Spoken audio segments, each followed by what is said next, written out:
नमस्कार दोस्तों आज की वीडियो का हमारा टाइटल है ब्लैक एंड वाइट, जो सुधीर चौधरी आज तक न्यूज़ के जरिए दिखाएंगे।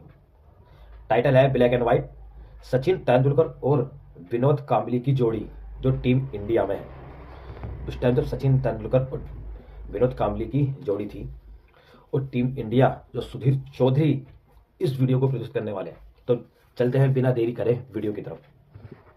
आपको सचिन तेंदुलकर और विनोद कांबली की दोस्ती की एक कहानी सुनाते हैं। पिछले 2 दिनों से सचिन और उनके पुराने दोस्त विनोद कांबली के एक वीडियो की बड़ी चर्चा हो रही है, जहां दोनों अपने कोच रमाकांत आचरेकर के श्रद्धांजलि समारोह में एक मंच पर एक साथ बैठे हैं। सचिन तेंदुलकर और विनोद कांबली की स्थिति में उतना ही फर्क दिख रहा है जितना ब्लैक और व्हाइट में, जितना जमीन और आसमान में। सचिन तेंदुलकर इस मंच पर एक सुपरस्टार की तरह आए और विनोद कांबली एक निराश और बेबस व्यक्ति की तरह। ये तस्वीरें आपने अब तक देख ली होंगी। एक कोने में विनोद कांबली बैठे हुए थे मंच पर।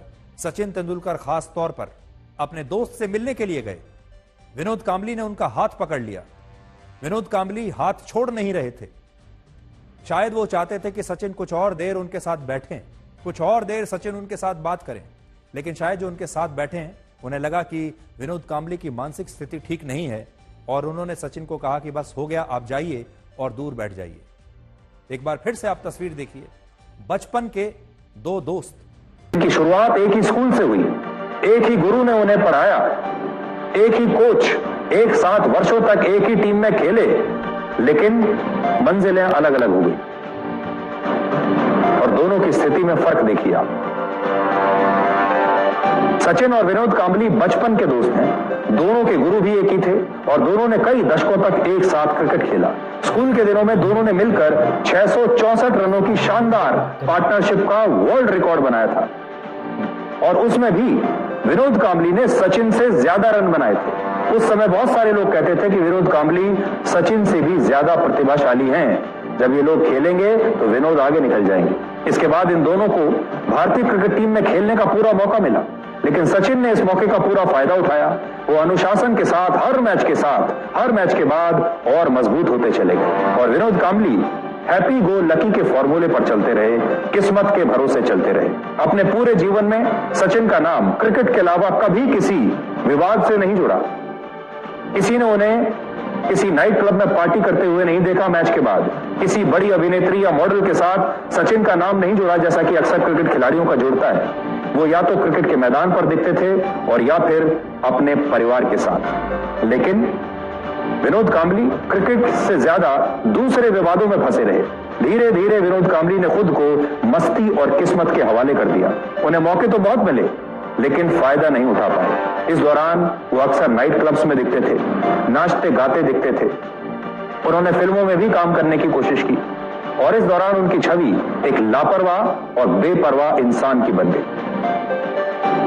17 टेस्ट मैच और 104 वनडे इंटरनेशनल मैच खेलने के बाद विनोद कांबली सिर्फ 28 साल की उम्र में भारत की क्रिकेट टीम से बाहर हो गए और उसके बाद उन्हें कभी मौका नहीं मिला। और सचिन तेंदुलकर 40 साल की उम्र तक खेलते रहे और लोग उन्हें क्रिकेट का भगवान कहने लगे। टीम से बाहर होने के बाद विनोद कांबली शराब के नशे में डूब गए। हमारे देश में उनसे कहीं कम क्रिकेट खेलने वाले खिलाड़ी भी आज रिटायरमेंट के बाद क्रिकेट से जुड़े हुए हैं। कोई कमेंटेटर बन गया, कोई कोच बन गया, किसी ने अपनी एकेडमी खोल ली और ये सब लोग अच्छा पैसा कमा रहे हैं। लेकिन विनोद कांबली आज इस स्थिति में है कि उनके पास अपना इलाज कराने के लिए भी पैसे नहीं है। ये सचिन का बड़प्पन है कि वो अपने इतने पुराने दोस्त को भी भूले नहीं है। लेकिन विनोद कांबली आज के युवाओं के लिए एक सबक है कि जबरदस्त प्रतिभा और किस्मत के बावजूद अनुशासनहीनता, लापरवाही और नशे की लत की वजह से आप बुलंदियों से गर्त में जाकर गिर सकते हैं। विनोद कांबली की इस स्थिति को देखकर 1983 में वर्ल्ड कप जीतने वाली भारतीय क्रिकेट टीम ने कहा है कि वो कांबली के इलाज का खर्च उठाने के लिए तैयार है, लेकिन इसके लिए भी पहले उन्हें शराब छोड़ने के लिए एक रिहैबिलिटेशन सेंटर जाना होगा। इससे पहले भी विनोद कांबली कई बार शराब छोड़ने की कोशिश कर चुके हैं, लेकिन कभी सफल नहीं हो पाए और आज 52 वर्ष की उम्र में उनकी स्थिति यह है कि न तो उनका शरीर ठीक से काम कर रहा है और न ही दिमाग।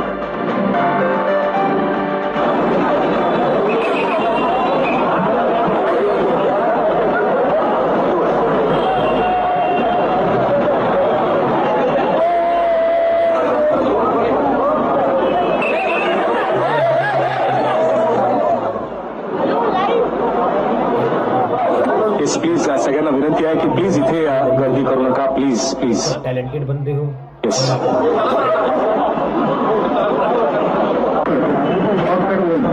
शॉर्टकट जास्त जास्त नाही. ठीक आहे, मी एवढं सांगेन की सगळ्यांचं लाडकं गाणं उत्सव होतो. सगळ्यांना माहिती असेल का? सणा बोला.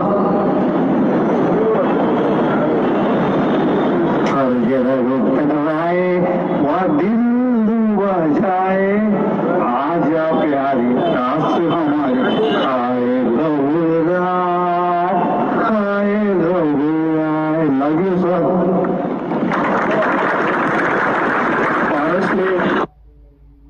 तो जब सफलता आती है, स्टारडम आता है, पैसा आता है, ग्लैमर आता है, तो हर कोई इसे संभाल नहीं पाता.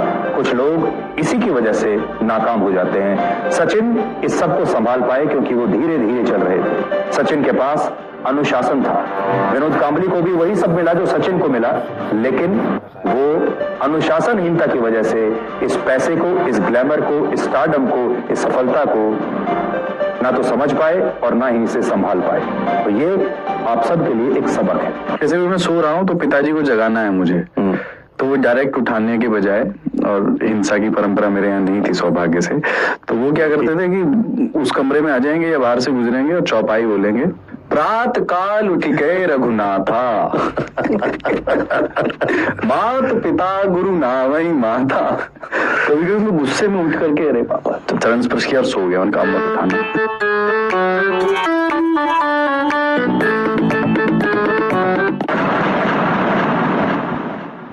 विनोद कांबली जो एक टाइम पर अच्छे क्रिकेटर थे. उस टाइम उनकी उम्र ज़्यादा नहीं थी, कम थी उम्र, खेलने लायक थी बढ़िया. उस टाइम चाहते तो विनोद कांबली अपना नाम कमा सकते थे. जब अब फिर उसके बाद वो आगे भी भारत के लिए खेल सकते थे. सचिन तेंदुलकर उनके साथ खेलते थे, दोस्त भी थे, अपने साथ भी पढ़ते थे, जैसे कि आपने वीडियो में देखा है. तो सचिन तेंदुलकर ने अपना बैलेंस बना लिया. उन्हें पता है कि हाँ, मुझे देश के लिए खेलना है, तो मुझे अपने आप को एक अच्छे लेवल पे ले आना है, यानी अपने आप में सुधार करना है. तो सचिन ने सुधार कर लिया. इंडिया की टीम से खेले हैं, बहुत अच्छे खिलाड़ी हैं, बोलते भी अच्छा है. और जब वो खेलते हैं टीम इंडिया की तरफ से तो उनके बहुत सारे शतक भी हैं, शायद उनके 100 शतक है. तो सचिन ने तो संभाल लिया, लेकिन विनोद कांबली सिर्फ ये शराब नशे की धुन में ये डूब गए. उसके बाद उनके करियर पर सवाल उठने लगे कि आखिर ऐसे ही नशा चलता रहेगा तो ये क्रिकेट में भी थोड़ा कम खेल पाएंगे. सही हिसाब से सही बात है भाई. अगर आप कुछ नशीली चीज़ पदार्थ में डूब जाते हो तो आपका करियर पर बैन भी लग सकता है. फिर आपने बताया कि 83 का वर्ल्ड कप में इंडिया ने वर्ल्ड कप जीता तो पूरी टीम ने कहा था कि हम विनोद कांबली का इलाज कराने के लिए तैयार हैं, लेकिन विनोद कांबली को नशा छोड़ना होगा. तो ये वीडियो आज के युवाओं के लिए प्रेरित है. जो युवा आजकल छोटी छोटी उम्र में दारू, नशा, सूखा नशा, दुनिया भर के नशे पाल रखे हैं. तो भाई मेरा तो यही विनम्रता है कि नशा छोड़ो, अपने टैलेंट पर ध्यान दो, अपने परिवार पर ध्यान दो. आपका ये जीवन है बहुत अनमोल है, इसको बहुत अच्छी तरह निभाएं. और बहुत कुछ करने का यार दुनिया में. अगर आपके अंदर कोई टैलेंट है, बोलने का टैलेंट है, चलने का फिरने का टैलेंट है, बोल सकते हो तो कुछ अच्छा बोलो, दुनिया को कुछ सिखाओ. ज्ञान है तो अपने ज्ञान दो, अगर नहीं है तो थोड़ा सीखो. सीखने में कुछ नहीं आता ना, सीखने की कोई उम्र भी नहीं होती है. हर उम्र का व्यक्ति कुछ न कुछ सीखता रहता है, सीखना भी चाहिए. आज की वीडियो हमारा इतना ही. मिलते हैं फिर अगली वीडियो में, और ऐसे ही हमारे चैनल को सब्सक्राइब करते रहिएगा. और जाते जाते यही जरूर कहूँगा कि नशे से दूर रहें. नशे से आपका परिवार, आपके जो साथ के सदस्य हैं वो इससे ज़्यादा प्रभावशाली ना हो. ऐसा होता है कि हम नशे में होते हैं तो हमारे आसपास के लोग भी थोड़े हो जाते हैं कि कोई नहीं यार, आधे ने लगा लिया तो हमें कसम ये लगा लें. तो पहले खुद को सुधार करें, फिर अगर आपका दोस्त या कोई रिश्तेदार हो तो उनको भी थोड़ा सुधारें. यानी मेरी तरफ से तो ये है कि नशे को दूर रखें, नशा पास ना लाएं. जैसे कि आपने विनोद कांबली को देखा, इतने अच्छे क्रिकेटर थे, इतने सब कुछ था उनके पास, लेकिन नशे की वजह से उनका बैकग्राउंड पीछे होता चला गया। आज नाम है सिर्फ, लेकिन इंसान की वैल्यू होती है ना, जो जैसे सचिन तेंदुलकर उनके पास बैठ गए थे, लेकिन उस तरह के इंसान के लेवल, मतलब लेवल नहीं है वो, सुधार नहीं है। चलो चलते हैं, मिलते हैं अगली वीडियो में। आज के लिए जितना ही, जय हिंद जय भारत।